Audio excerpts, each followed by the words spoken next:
Memoirs of a Vampyre's Daughter, Book 1, Eden, by Kira Jarvis. Chapter 1, Sophie. Closing her eyes, she attempted to melt into the earth, trying to block his rotted breath from her nose. It was impossible.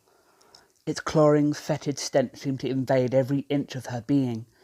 She had stopped struggling a long time ago, knowing now it made no difference. All it meant was more bruises after he was finally satisfied. Her skin crawled as she felt a sweaty hand run up her body. A shudder streaked through her as she heard him grunt while he squeezed her. She struggled to keep down a scream. She had learnt to give in to him. It was over quicker that way. She sank into the happy place she reserved for such occasions as this, and tried to block out the rancid, hefty weight forcing her into the old soiled mattress. In her imagination, she was in a beautiful garden, surrounded by flowers. There was the sound of running water nearby, maybe a pond or a stream. She imagined herself running with a young girl. She was aware that the child wanted to go swimming, but she herself didn't want to. She sensed the water wasn't right. It would burn them both, she knew. Slowly, the girl got further away, and she herself couldn't seem to keep up. She called after her. Erin May, come back!" A sudden change in the world brought her back with a start. She dared to open her eyes and was surprised to find the bulk gone. What had happened? Where had he gone? Looking around the room, she blinked, attempting to focus her eyes. He wasn't there, she was sure of it. But was that a figure in the corner, draped in a long black coat? She couldn't be sure. Slowly, the room seemed to melt and change. The dingy closeness evaporated and was replaced by a coldness that indicated winter. She struggled to keep her eyes focused on the figure in the black coat, knowing that somehow it was important. Her eyes closed, feeling as if they had weights attached, and she felt herself launch forward. She came to a sudden stop and opened her eyes again. She was now in a room she recognised. Blue curtains, toy chest in the corner which hadn't been played with in years. She smiled as she saw the glass eyes of her favourite teddy bear sitting at the end of the bed. A fleeting thought troubled her. What was she supposed to remember? She couldn't. That was the problem. Reaching to her bedside table, she switched on the lamp, then took a small notebook out and wrote down the time and date of the latest dream. She sucked on the end of her pen and tried to remember the full dream. It ended early. She was sure of it. But why? Why had he left? She noted down that it finished differently this time, but wasn't sure why. Carefully, she looked back over the pages of the well-worn book she had all but filled. Since she was 12, she had had the dreams that woke her at night. These night terrors, as her psychiatrists liked to call them, as if that made them any less real to her. They're a manifestation of a traumatic childhood event, likely the repressed death of your father. Her current psychiatrist, Dr. Klein, had told her.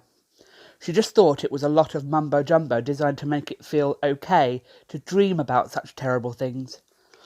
Even after untold numbers of sessions over the past 3 years, she still felt no closer to understanding what the dreams meant, and why they visited her.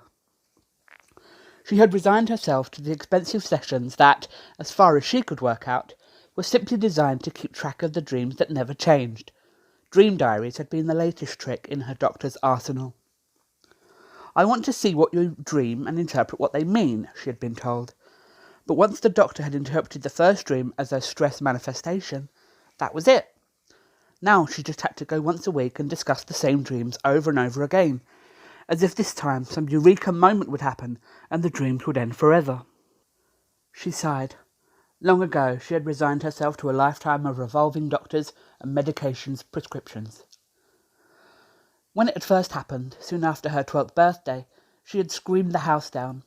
Her mother had run into the room brandishing an umbrella, as if there really was a man there attacking her daughter, and they had sat up together long into the night holding each other.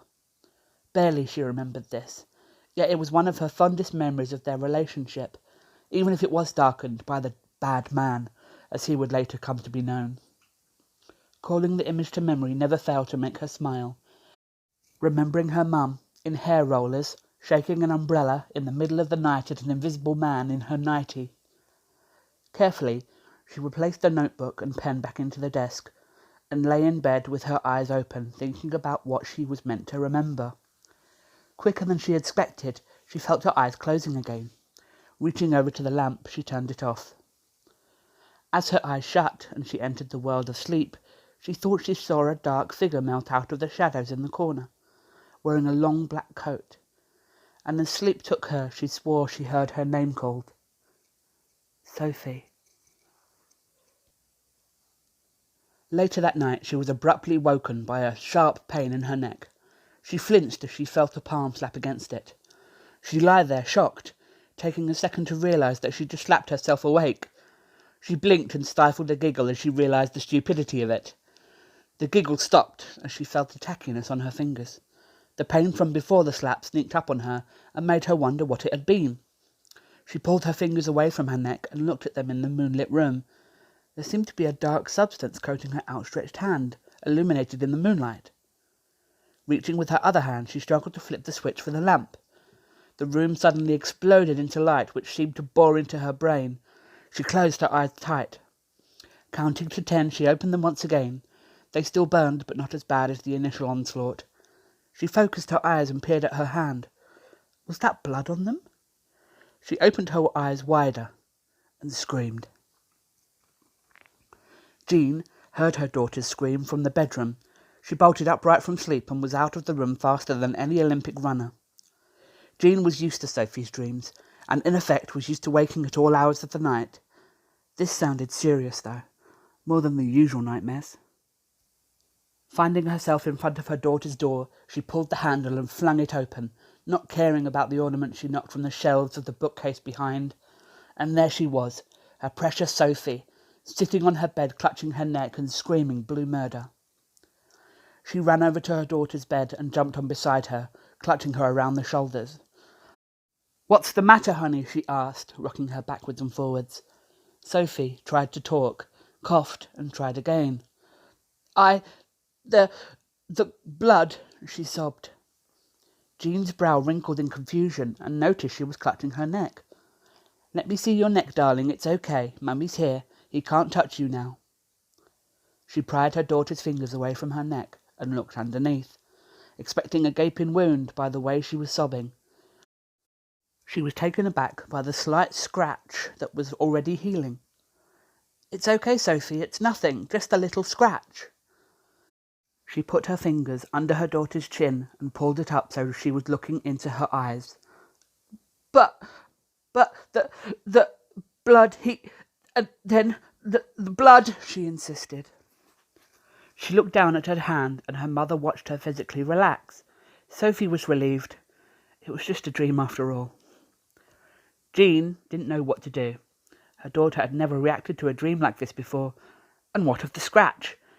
She was confused. Had Sophie physically hurt herself in her dreams to give them more credibility? Sighing, she resigned herself to more psychiatric sessions with Dr. Klein and made a mental note to call him in the morning. If self-harm was on the cards, she wanted something done about this sooner rather than later. "I need a hot chocolate," she stated, sounding much calmer than she felt. "Want one? It'll calm your nerves." She looked at her daughter and watched her smile, reaching up to wipe her tears away. "That would be great, Mum. I really did think that there was blood, you know." Her mum smiled grimly. "It's okay, honey. The doctor said that you will grow out of these dreams." She watched her daughter's face working some internal silent battle. "I suppose so," Sophie stated. But inside, she was convinced there had been blood, and a lot of it.